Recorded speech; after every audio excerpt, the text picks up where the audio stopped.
میں ایک تو یہ ریکویسٹ کرنا چاہتا ہوں کہ یہ کہیں سے نظر آ سکتا ہے کیمرے پہ؟ کریں جی زوم ان. دیکھیں یہ میں چیز جو سمجھا رہا ہوں اور یہ احسان کو سمجھ آنی چاہیے کیونکہ یہ بہت پڑھا لکھا آدمی ہے، اور یہ بھی بتا دوں کہ آسٹیرٹی کے بارے میں کہ احسان تنخواہ بھی نہیں لیتا ہے مسلم لیگ کی حکومت سے. گزارش یہ ہے کہ دیکھیں ایک زمانے میں یہ عرب لائٹ اور جو پلیٹس کا جو ڈیزل تھا وہ ایک ہی اس پہ چلتے تھے. تھوڑا سا ایک ریفائننگ مارجن ہوتا ہے $10-20 کا، وہ کریک سپیڈ جس کو کہتے ہیں، اس میں کوئی حرج نہیں ہے. جب سے ایران کی جنگ ختم ہوئی ہے تو یہ جو ہے یہ بہت تیزی سے بڑھ رہا ہے اور یہ بہت کم بڑھا ہے. تو آپ کا یہ جو نمبر ہے نا یہ ایکسیسو پروفٹس ہو گیا. آپ ریفائننگ مارجن تو دینا چاہتے ہیں، تو یہ نہیں تھا کہ ہم یہ نہیں سمجھ رہے کہ 6 مہینے پہلے آپ نے غلطی کری ہے یہ فارمولہ رکھ کے، یا 8 مہینے پہلے. تو 2019 میں پی ٹی آئی کی حکومت نے کرا تھا. یہ فارمولہ ایک دم ٹھیک ہے. ڈاکٹر عشرت جیسے لوگوں نے، ندیم بابر جیسے لوگوں نے، اسد عمر جیسے لوگوں نے بنایا تھا. یہ فارمولہ واز فائن.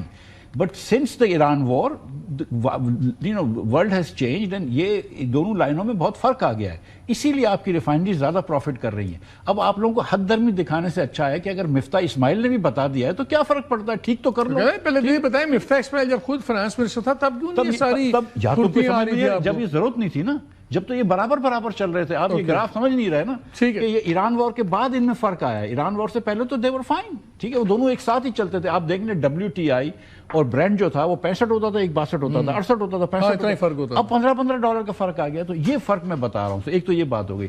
دوسری بات ہے کہ دیکھیں کل یا پرسوں میں اور احسان ایک شو میں تھے، تو وہ اینکر اور ایک اور جرنلسٹ آئے، وہ تو صرف CDF کی تعریف کر رہے تھے کہ فیلڈ مارشل صاحب کی وجہ سے یہ امن ہوا، فیلڈ مارشل صاحب کی وجہ سے. ان کی بالکل ان کا کلیدی کردار تھا.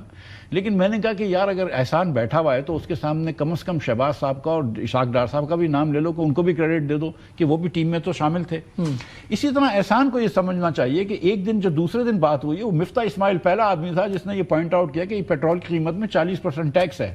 اور اس کے بعد جو ہے اور لوگوں نے اس بات کو اٹھایا، اب اینکروں نے اٹھایا، اور اس کے بعد شہباز صاحب کو جو ہے وہ اسلام کیا کرے گورنمنٹ، شہباز صاحب تو اسلام کو بھی ہم کو بھی کریڈٹ دینی چاہیے نا. یہ کہنا کہ نہیں شہباز صاحب نے مائنڈ چینج کر لیا، نہیں. آپ یہ کہیں مجھے اب یہ بتائیں لوگوں نے کیا ہے کب تک آپ کے خیال میں اب پرائس تو نیچے آ رہی ہے، جیسے میں نے شروع میں کہا کہ ابھی 2-3-4 ماہ تو لگیں گے سپلائی سائیکل دوبارہ ہونے میں، کم از کم زیادہ ہوگا 5-6 مہینے لگ جانے ہیں. اور اگر یہ اللہ کرے یہ ایگریمنٹ ہو جاتا ہے، سب ٹھیک ہو جاتا ہے، تو اس کے بعد بھی 6 مہینے کی سائیکل ہے کم از کم.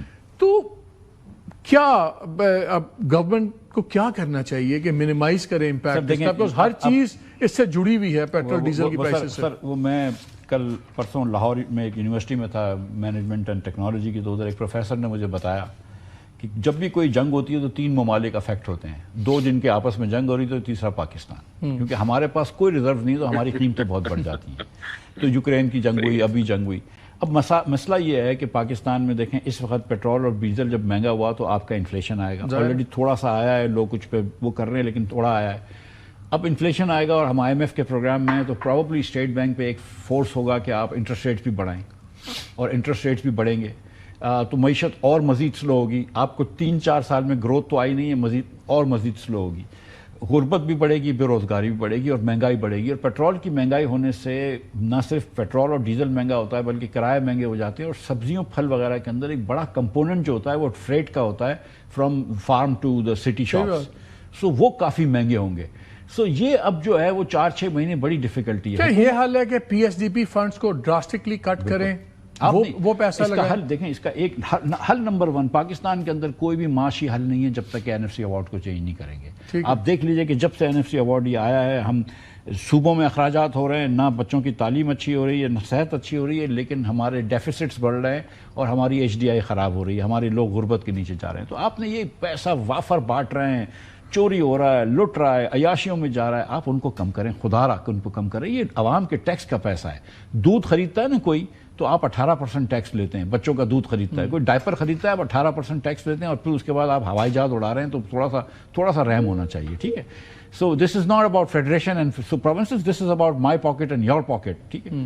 سو ایک تو NFC ایوارڈ کو چینج کریں، یہ بہت مسٹ ہے. اس کے بعد آپ اکراس دا بورڈ کٹس لگائیے. یہ آپ نے جو اس وقت آپ نے جو آسٹیرٹی کری ہے، یہ صرف یہ جو آپٹیکل آسٹیرٹی سے ہٹ کے ریئل آسٹیرٹی پہ جائیں، اور across the board provinces and federation کو دیکھنا چاہیے، جس کو کہتے ہیں زیرو بیسڈ بجٹنگ، کہ ہر پروگرام اپنے آپ کو جسٹیفائی کرے کہ ہم ادھر 500 روپیہ خرچ کر رہے ہیں، 1000 ارب روپیہ خرچ کر رہے ہیں، یا 10 ارب خرچ کر رہے ہیں. کیا یہ جسٹیفائڈ ہے؟